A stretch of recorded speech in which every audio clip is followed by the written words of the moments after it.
Jadi di sini sampean kan sebagai santri NU ngomongnya lahan kosong dan lahan kosong dan Iya. PSN. Nggak, kita tanggapi dulu lahan kosong ini. Oke, lahannya di mana? Tahu tidak? Kan Anda ngomong tasawur, identifikasi, tasawur. Nah, tahu tidak lokasinya? Titik. Oke, Kang, siap Kang. Ya, kita ini ya Kang, jangan ada kebencian atau narasi kebencian gitu Kang ya. Dan Anda Ya, pun jangan ngobrol. kita adem aja Kang. Ya. Ya, yang sampean pun tidak usah membangun narasi seolah-olah saya nggak ngerti. Karena dari tadi sudah Ya. saya jelasin kebencian pribadi. Ya. Nah, sekarang Ihyaul Mawat ya. Nah, kita meribet. Jangan dulu dihubungkan ke PSN PIK. Lagian Ya, saya itu tidak oke, Kang. menghubungkan. Ya. Saya tidak menghubungkan dengan PIK masalah Kiai Said karena saya juga nyimak. Ini PSN-nya ya, bukan PIK. Jadi saya tuh paham. Oke, selesai tutup nih. Jangan ngebahas PIK nih. Yang PSN-nya yang 1.700 hektar. Tis paham. Oke. Sekarang bukakan tolong kitabnya tentang Ihyaul Mawat. Silakan. Lah ini saya tuh nggak siap untuk yang begitu karena saya nggak bawa kitab Kang. Lagi-lagi Ya, saya terus pakai sampean. logika dasarnya Oke. aja. Oke, Bahwa nggak perlu kitab. di dalam Oke. Ihyaul Mawat yaitu bahwa saya juga pernah menulis tentang Ihyaul Mawat Kang, Oke. tentang bagaimana Ihyaul Mawat itu dibangun atas dasar bukan kajian fikihnya saja, banyak yang kajian kontemporernya juga ada. Iya. Ihyaul Mawat gitu. Siap. Nah, sekarang gini Yusuf aja. Qaradawi Karena juga. Iya, Bang. siap. Nah, sekarang tentang Ihyaul Mawat, itu syaratnya berapa? Enggak, sampean kan dari tadi ngomong tasawur. Iya. Saya lebih suka ngomong. Iya, Saya misalnya lebih suka. sampai lagi-lagi identifikasinya adalah soal muhyi itu harus musliman. Nah, kalau muhyi harus muslim, kan ada kontekstualisasi fikih, Kang. Ihyaul Apa Mawat itu kontekstualisasi? masuk di dalam fikih bi'ah. Jadi kata-kata Ihyaul Mawat, khima, tarim itu bagian dari konteks fikhul bi'ah. Dalam Apa nih kacamata ketarim-tarim Yusuf nih? Qaradawi, Ya. dalam kacamata Yusuf Qaradawi itu konteks fikhul bi'ah itu secara historical memang ada Ihyaul Mawat, ada khima, ya kan? Ada 3 itu. Nah, maksudku dalam konteks Ihyaul Mawat kita harus melakukan kontekstualisasi terhadap sebuah kajian dong. Siap. Jadi berarti Ini dimulai saya sih tasawurnya. sebetulnya begini Kang. Saya Ya, nanti dulu kayak gantian. awalnya kita nyambung lah. Tapi kalau sudah sampai kepada bagaimana jangan-jangan ini mentasawurkan persoalan ini yang berbeda Kang Maesa dengan Oke. beberapa orang-orang yang mendekati dengan pendekatan fikih gitu loh Kang. Lor, kalau ngomongnya nggak gantian, mending sampean ngoceh sendiri. Kita ini lagi Enggak, ngobrol. ini kan di rumah. ini kan Di rumah. ya kan, siap. Gimana Kang? Ada. Oke, Oke. kan Anda kan ngomong-ngomong tasawur ya. Sampean menggunakan kalimat mengidentifikasi, saya sih cocok kata tasawur diganti identifikasi. Kalau saya sih menganalisa ya sama aja lah. Nah, berarti kan dari persoalan tanah, dimulai dari tanah. Nah, kenapa saya ngebantah habis-habisan Kiai Said? Intinya kata Ihyaul Mawat itu adalah sebuah konsep kajian fikih. Terserah mau larinya fikih kemana, ya kan ya. Nah, yang jadi persoalan karakter Kiai Said, satu orang NU dan bahkan ketum PBNU.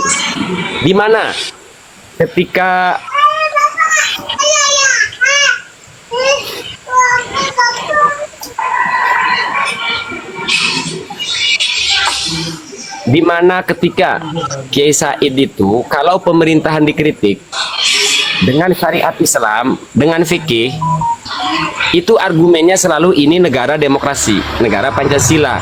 Jangan dikomentari, jangan dikritik dari sisi syariat Islam. Kaidah yang beliau sampaikan kan selalu darul mafasid, muqaddam ala jalbil masolih. Artinya sistem di negara kita ini sistem Pancasila. Maka jangan dikritik dengan konsep fikih. Nah, hari ini penolak. Ya, nanti dulu, gini Kang. Coba saya tanya lagi tuh. Undang-undang pernikahan atau perkawinan nomor. Jangan melempar. Iya, saya kan belum selesai poin. Tuh di mute kan, admin mulai kesel. Nggak satu-satu aja gantian. Selesai poin baru ditanggapi. Jangan di mute, buka dulu mute-nya. Ya, dibuka, Mang. Mang, dibuka mute. Mute-nya, mic-nya. Bukan videonya, mic-nya dibuka. Oh iya iya udah. Nah, gini artinya begini. Kita kan sepakat di sini adalah undang-undang hukum yang kita terapkan di negara kita kan soal kenegaraan Pancasila kan, soal kenegaraan. Nah, ketika penolakan terhadap PSN ini kan semua kan berdasarkan undang-undang bahwa PSN tidak melalui kajian, bahwa bla bla bla bla bla, itu semua penolakan terhadap PSN itu dengan sistem Pancasila kan. Jadi tidak pakai hadis. Nah, aneh lalu kalau kemudian ketika ditolak dari sisi perundang-undangan di negara kita, Kiai Said larinya ke fikih. Terserah mau fikih manapun, tetap ini fikih Ihyaul Mawad. Ditambah syaratnya tidak terpenuhi gitu loh. Jadi maksudnya gitu loh. Saya menyebut kenapa curang argumennya. Karena Kiai Said itu selalu memberikan pembelaan ketika pemerintahan dikritik dengan syariat Islam. Kok sekarang PSN dikritik dengan undang-undang kok larinya ke fikih? Ya begini Kang, ada hal-hal yang memang itu bisa diselesaikan secara bukan hukum formal, tapi secara konteks kefikihan Kang.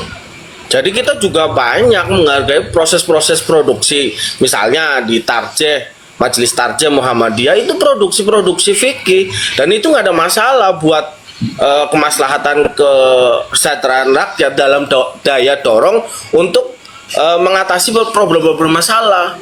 Misalnya di Basul Masail misalnya begitu, kan ada produksi fikih.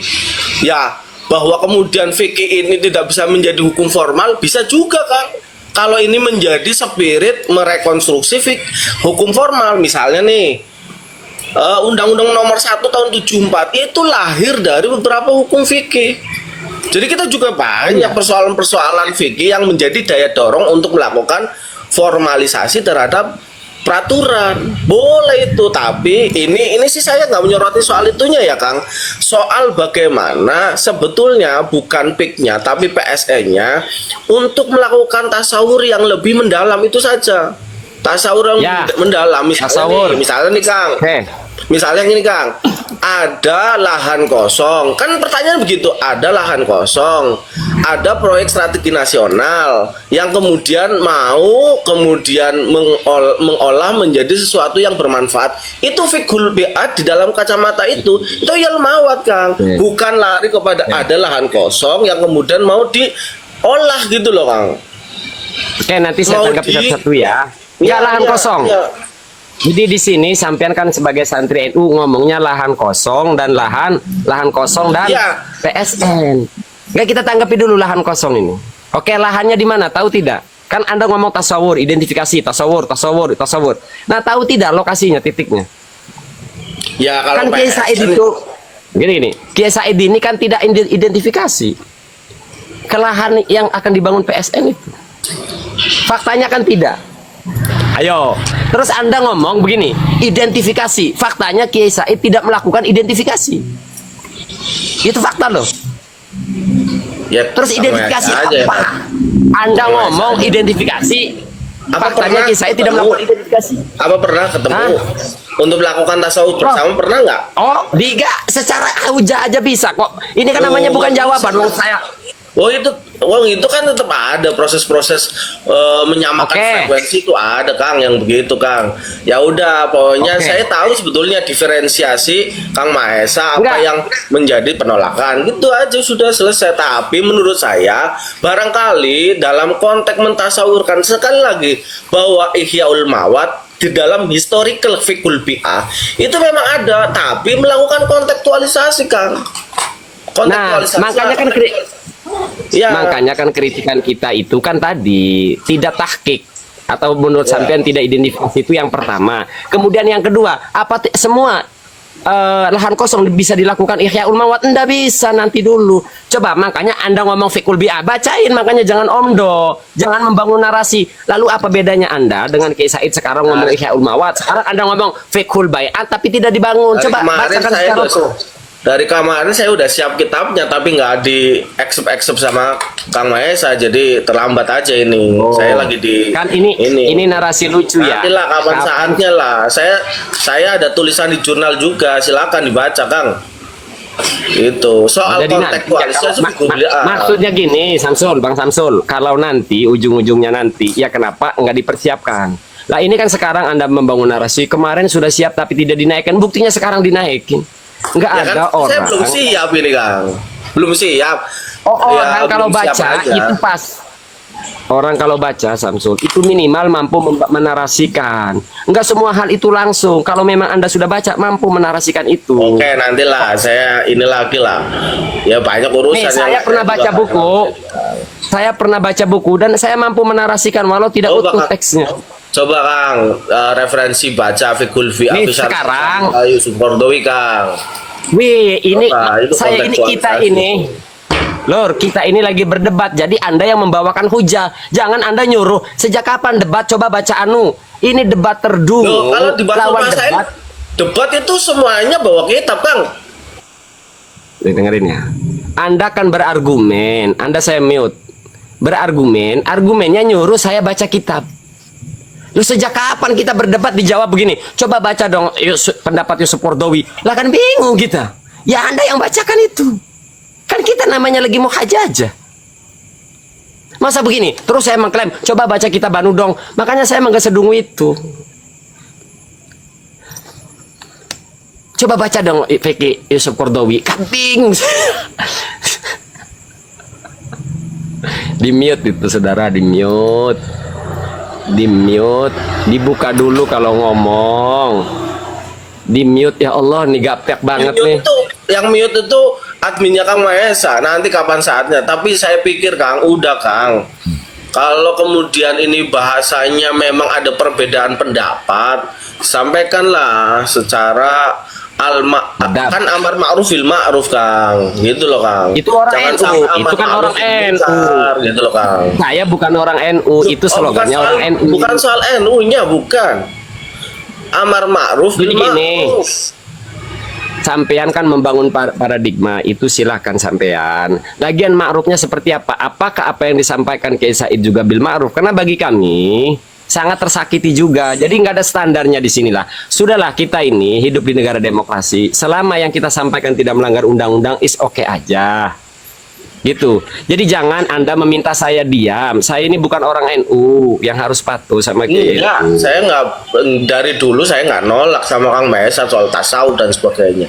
Ini soal bagaimana coba ini aja melantunkan secara ini aja Kang, gitu loh, secara apa namanya itu? Ya secara halus lah gitu kan. Oh, pengen Silakan lah. Oh, jadi Saya sih melihatnya ya bukan apa-apa lah, itu kan Kiai Said juga kealimannya juga kita nggak pertanyakan gitu kan. Udah gitu aja Kang. Saya terima kasih udah dinaikin. Yang jelas nanti kapan saatnya kita bisa diskusi kembali gitu Kang. boleh. Enggak, saya maksudnya secara halus di sini saya kurang paham. Bahasa halus begini karena kemarin begini, ada musibah besar kemarin ketika Gus Miftah ngomong itu dianggap canda, artinya bagi pendukung tetap halus. Nah, saya nggak tahu nih standar halusnya apa, standar halusnya bagaimana, standar halusnya bagaimana. Saya juga menurut saya misalnya kemudian jangan inilah ya menurut saya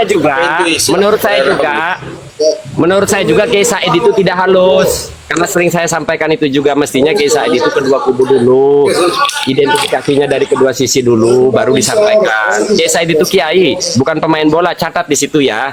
Jadi jangan ketika kiai Anda jadi pemain bola, ketika dikritik meminta orang lain halus, adab. Ini selalu seperti itu. Nggak usah lah, Kiai Said itu sering saya umpamakan masuk ke ring. Oke Kang. Jadi pemain. Siap, Kang. Tapi kalau kena pukul ya wajar. Makanya kalau Kiai Said mati mah nggak kita bahas. Ya mati aja, nggak apa-apa. Kalau mati nggak kita bahas. Siap Kang. Oke. Ini tidak terlalu ekstrim ya. Agak halusan lah ngebahasnya. Ya, saya bingung batasan halusnya gimana. Ya jangan versi dewek.